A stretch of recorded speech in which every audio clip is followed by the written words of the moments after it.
Amendment 26 constitutional amendment को strike down करने के लिए एलिजिबल नहीं है।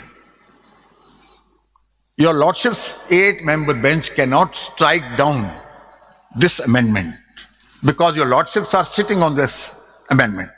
Your Lordships are sitting by virtue of this amendment.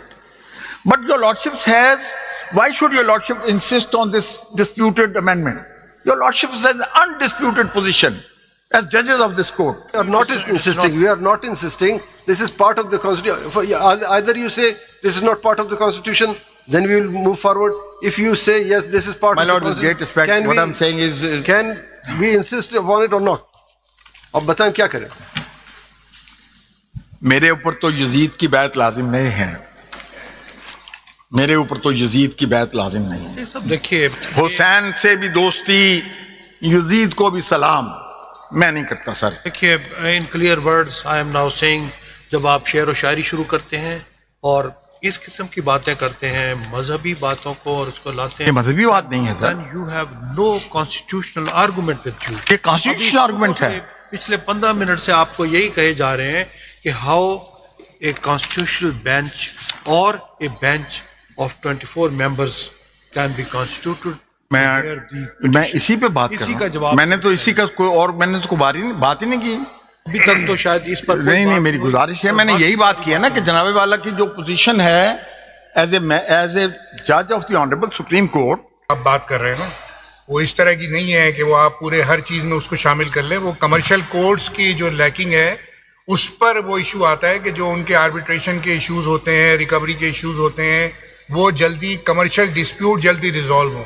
अगर जनाब को कोशिश की जा रही है कि अगर जनाबे वाला को मैं याद दिलाऊं जी, अगर जनाबे वाला को मैं याद दिलाऊं, इजाजत हो, जान के अमान पाऊं, आप कहें जी, आप कहें जी। आपको के सामने मैंने एक कमर्शियल केस किया जी, इंग्लैंड से किताब लेकर आया जी, इंग्लैंड से, आपने 2 साल के बाद उसका फैसला दिया। मेरी अर्ज सुन लीजिए ना, और उस किताब का 75% आपने प्रोड्यूस किया, लेकिन मेरा रेफरेंस नहीं दिया कि मैंने पेश की। वो तो जो चीज पेश करने की थी वो कर दी उसके अंदर। वो आपका आर्बिट्रेशन का केस था, वो तो मैंने तो डिसाइड कर दिया। बाद में आप अपील में गए, फिर आप अपील में गए, हमारी अपील मंजूर हो गई। तो हो गई अपील मंजूर, आपका कंप्रोमाइज हुआ ना, आपका कंप्रोमाइज हुआ। We have to, everyone has to take stock of himself. आप देखिए ना, ऑनरेबल जस्टिस अजहर रिजवी साहब आपके पहलू में बैठे हैं। We all feel very proud of him. We all feel very proud of your lordship's knowledge, depth of understanding and the judgments. इस मर्तबा आप जो कहेंगे इंशाल्लाह इस मर्तबा जजमेंट। मेरी अर्ज सुने, मेरी गुजारिश है, मुझे अगर आप इजाजत देंगे तो मैंने आपने इज्जत नवाब जस्टिस अमीनुद्दीन खान साहब ने मुझे फरमाया हमें रास्ता दिखाएं। मैं तो रास्ता मैंने मैंने कोई रवायती जो वकील बहस करते हैं, ये करते हैं, 10 किताबें पढ़ते हैं, मैंने तो एक अभी किताब को हाथ भी नहीं लगाया। तो आगे तो चलिए, तो कहाँ पे बताइए ना, मैं यही बताइए। पहली बात मैंने की, तो पहली बात तो ये है कि आप चले गए ना, आप केस के बारे में तो बताइए। एक फुल बेंच बननी है, फुल कोर्ट बनना है। केस ये है, अब अगर आप केस के बारे में अगर आपने साथ फरमाया तो मैं केस पे, ये केस क्या है? ये केस ये है, हमारे मुल्क में एक इलेक्शन हुआ, कुछ लोगों को ये ख्याल गुजरा कि इस इलेक्शन की स्क्रूटनी हो जाएगी। फिर ऐसा हुआ कि वो कमीशन बन गया to prevent accountability. Background is relevant to prevent accountability, to prevent scrutiny, जिसके नतीजे में ये सारी अमेंडमेंट आ गई। इतनी सी तो दास्तान है ये सर। ये जो मुकदमा है, ये क्या मुकदमा है? मुकदमा ये है, हमारे हमसाये ने, इंडिया ने, हमारे 18वीं आईनी तरमीम आई, 18वीं आईनी तरमीम आई, 18वीं आईनी तरमीम में मैंने 11 दिन 17 ऑनरेबल जजेस के सामने बहस की। 11 दिन इज्जत माब इफ्तिखार मोहम्मद चौधरी साहब ने, उनके साथ 3 हफ्ते का टाइम उन्होंने लिया, और उसके बाद उन्होंने उनके साथ something happened which resulted in agreement of promulgation on 19th constitutional amendment. Justice Nasrul Mulk साहब ने दोबारा 17 रुकनी बेंच में मुझे कहा, मैंने कहा sir I am not a party to any of your lordships understanding and compromise. मैं तो समझता हूं कि ये जो आपने देखे उसमें मैंने ये रिपोर्टेड है 2010 में, मेरी submissions are reported in 2010 17 member bench कि there should be no right of vote to Attorney General because he is a representative of the federal government. There should be no right of law minister because he is a representative, he is the executive authority, he is a part of the cabinet, and there should be no outside members. Sir हमने जो बात पाकिस्तान की अदालत में की वो India वालों ने मान ली, उन्होंने इसी बिना पे 99th constitutional amendment and JPCA act of 2014 strike down कर दिया, उसी आर्गुमेंट को रिप्रोड्यूस करके।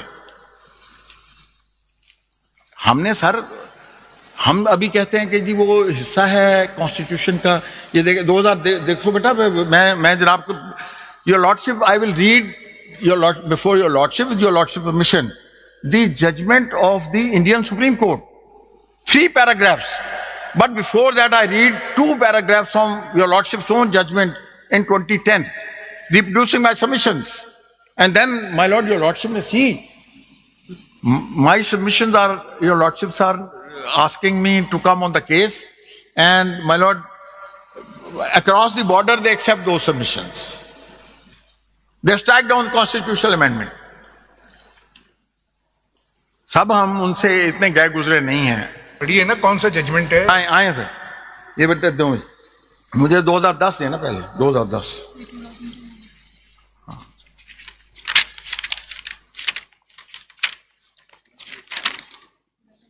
लेकिन ये तो आप उस वक्त पेश करेंगे जब बेंच कॉन्स्टिट्यूट हो, आपने मुझे फरमाया फाइनल डिसाइड हो जाए कि किस कोर्ट ने सुनना है, फुल कोर्ट ने सुनना है, या उसके बाद ये आप पेश करेंगे। सर ये मैंने तो जो देखिए हम तो इसके ऊपर फैसला नहीं दे सकते, जैसे आपने कहा कि बकौल आपकी हम नहीं दे सकते, तो पहले तो हमें बताएं, हम आपसे गाइडेंस बेंच की कॉन्स्टिट्यूशन की मांग रहे हैं, मेन केस पे फिलहाल नहीं मांग रहे, आपको बाद में मौका देंगे। मैं प्राइमा फेशाई केस के लिए मैं ये अगर मालूमात पेश करूंगा तो साबित करूंगा ना कि ये मेरा बादियों नजर में मुकदमा इस काबिल है कि इसमें फुल कोर्ट को बैठकर गौर खौज करने की जरूरत है।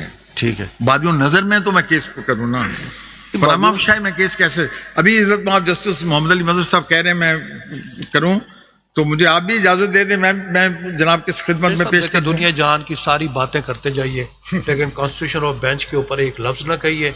अगर जो आपकी बात है कि हम ये बेंच नहीं सुन सकता, then go for the proper forum, that may be the chief justice और एनी कमेटी। हम बेंच में we are bound by the constitution unless it is decided otherwise. ये हम सब पर बाइंडिंग है। Have your lordships, my lord, have your lordships decided to abandon your lordship's role as judges of the Honorable Supreme Court? Oh, but my lord, if your lordships are judges of the Supreme Court, then I'm your lordship's court's senior most practicing advocate. If we are sitting as constitutional bench here and hearing, my lord, with great respect, these are the rules.